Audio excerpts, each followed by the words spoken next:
여러분, 밤에 자다가 화장실 때문에 여러 번 깨시나요?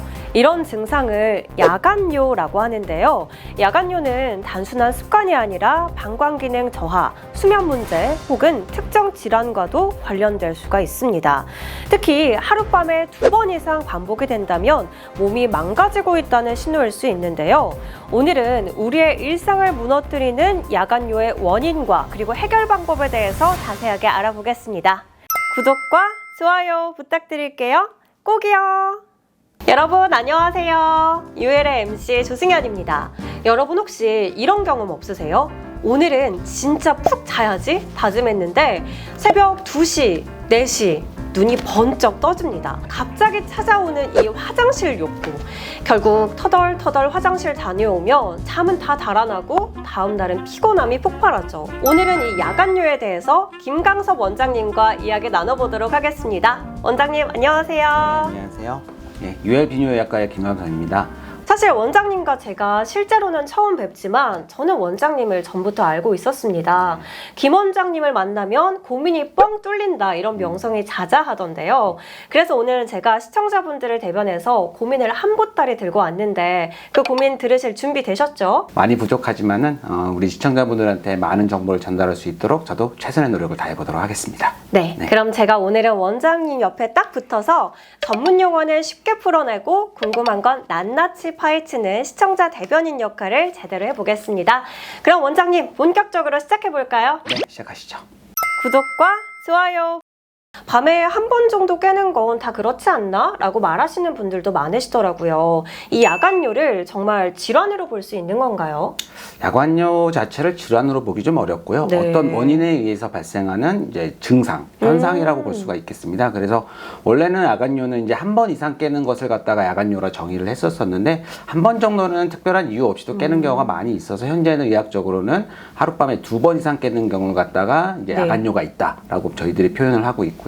이제 그런 경우에 있어서는 그 원인에 대해서도 확인을 해야 되고 치료가 필요하다면 치료도 해야 되는 그런 상황이 되겠습니다. 기준이 하루에 2번 이상 깨야지 이거를 야간요라고 볼 수 있는 거네요. 그렇죠. 그리고 질환이 아니라 결과라는 거네요. 야간요를 유발할 수 있는 원인은 굉장히 많이 있습니다. 야간단요라고 해서 이제 밤에 이제 소변량이 늘어나서 생기는 이제 그런 그 야간요가 있겠고요. 이제 전체적인 단요라고 해서 낮에도 많이 보고 밤에도 많이 보는 이제 그런 것에서 발생하는 그런 야간요가 또 있겠고 방광 자체가 과민해져서 밤에 자주 깨는 그런 야간요가 있겠습니다. 우리 몸에서는 이제 밤이 됐을 때는 이제 항이뇨 호르몬이라고 해서 이제 밤에는 이제 화장실을 덜 가게 이제 수분을 우리 몸에 가지고 있을 수 있도록 그런 호르몬이 분비가 되는데 나이를 먹거나 그러면 그런 분비가 좀 떨어지면서 이제 밤에 소변 생성량이 늘어나게 됩니다. 그렇게 돼서 이제 화장실을 자주 가는 경우가 또 생기게 되겠고요. 저녁 때 이제 수분 섭취를 좀 많이 하게 되면은 이제 야간 단요가 발생할 수 있어서 그런 수분 섭취에 의해서도 야간 단요가 발생할 수 있겠고 신부전이 있다든지 그런 수면 무호흡증 같은 것들이 있는 환자분들에 있어서 이런 야간 단요가 좀 발생하는 것으로 되어 있습니다. 와, 저는 단순히 자기 전에 물 많이 마시면 화장실 자주 간다 정도로만 생각했는데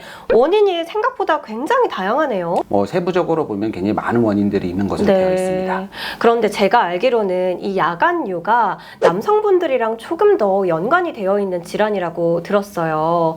남성분들의 경우 야간요가 전립선 문제랑 연결이 되는 경우가 많나요? 맞죠.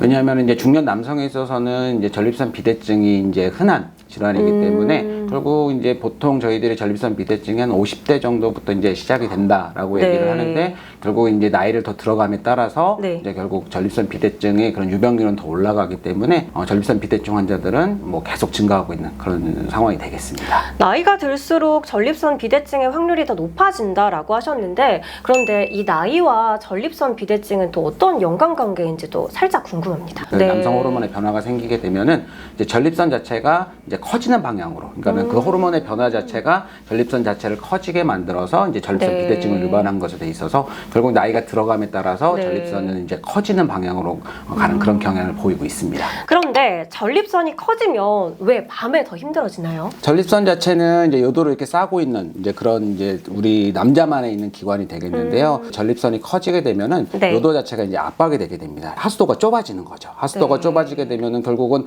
방광 자체는 이제 더 힘을 줘서 소변을 내보내야 되기 때문에 방광이 쉽게 얘기해서 지치게 됩니다. 지치게 되고 힘들어지게 되고 이러다 보니까는 방광 자체도 과민해지고 이런 것들에 의해서 그런 야간뇨가 이제 많이 발생하는 것으로 되어 있습니다. 그럼 정리해보면은 전립선이 소변의 길을 막고 방광은 화가 나서 예민해진 상태. 이게 야간뇨의 원인이라고 이해를 해볼 수 있을까요? 뭐 쉽게 이 네. 표현을 하자면 그렇게 할 수가도 있을 것 같습니다. 네. 참 재밌는 표현인 것 같습니다. 네. 이렇게 야간뇨의 원인에 대해서 원장님께서 쉽게 설명을 해주셨는데요. 그럼 시청자분들 입장에서 이거는 꼭 병원 가야 된다라고 생각하는 기준이 있을까요? 횟수가 더 늘어나고 그 네. 기간이 길어지게 되면은 결국 이제 일상생활이 큰 영향을 줄 수가 있게 되기 때문에 네. 그에 대해서 이제 병원을 방문을 하셔서 그 원인에 대해서 확인을 해야 되고 치료가 필요하다면 치료를 해야 되는 그런 상황이 되겠습니다. 구독과 좋아요. 그런데 원장님, 전립선 비대증 환자분들이 밤에 물을 조금 덜 마시면 괜찮아지지 않을까요? 네, 뭐 그것도 이제 저희들이 이제 하는 치료 중에 행동 치료의 하나가 될 수가 있겠는데요. 네. 근데 단순히 그것만으로 이제 모든 문제가 해결되는 경우는 많지가 않습니다. 근본적인 건 아니고. 근본적인 건 아니죠. 근본적인 네. 건 아니어서 그런 것들로서 이제 일상생활에서 좀 조절이 가능하다고 하시면 하는 것도 좋기는 한데 조절이 되지 않는다고 하면은 병원을 방문해서 이제 그런 전립선에 대한 검사라든지 방광에 대한 검사 같은 것들을 반드시 받아보시는 게 좋지 않을까 생각이 됩니다. 자, 원장님, 이제 정말 많은 시청자분들이 가장 기다리시는 시간인데요. 그래서 원장님, 저 밤에 푹 자려면 어떻게 해야 될까요? 이런 질문일 것 같습니다. 김강섭 원장님의 야간뇨 처방 전 생활 습관부터 치료까지 자세하게 알려주신다면요. 첫 번째로는 이제 가장 저희들이 손쉽게 할 수 있는 이제 네. 수분 섭취를 제한하는 것이 있겠습니다. 저녁 식사 이후로 네. 저희가 보통 한 6시 정도면 이제 보통 저녁 식사를 많이들 하시죠. 그래서 네. 6시 이후부터는 수분 섭취를 줄이는 것이 이제 가장 쉽게 해볼 수 있는 치료가 되고 단순하게 물을 마시는 것뿐만이 아니라 과일이라든지 이런 것도 또 많이 아이스크림 뭐 이런 것들도 많이 드시게 되기 때문에 네. 이제 그런 섭취들도 좀 제한을 해보는 것이 네. 좋은 이제 행동 치료가 될 수가 있겠고요. 커피라든지 그렇죠. 그다음에 술.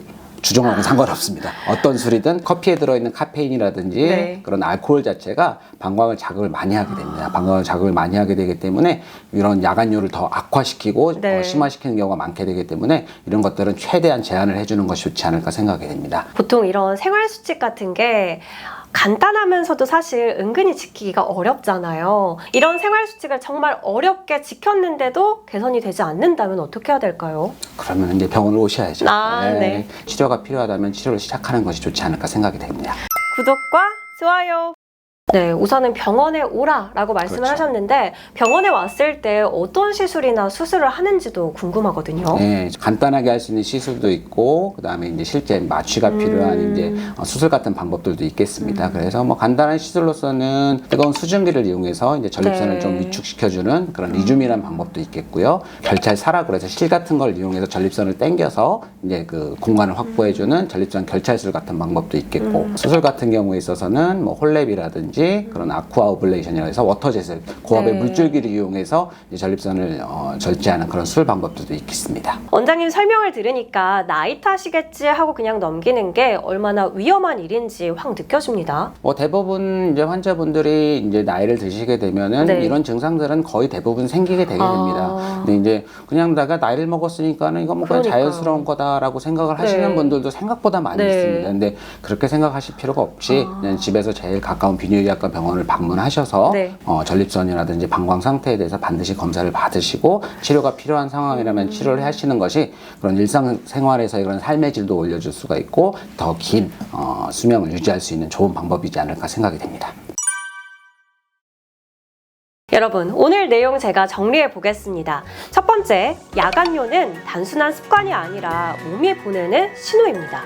그리고 두 번째, 원인은 꽤나 다양하지만 남성의 경우 전립선 비대증이 중요한 원인이 될 수 있다는 점 체크해야겠습니다.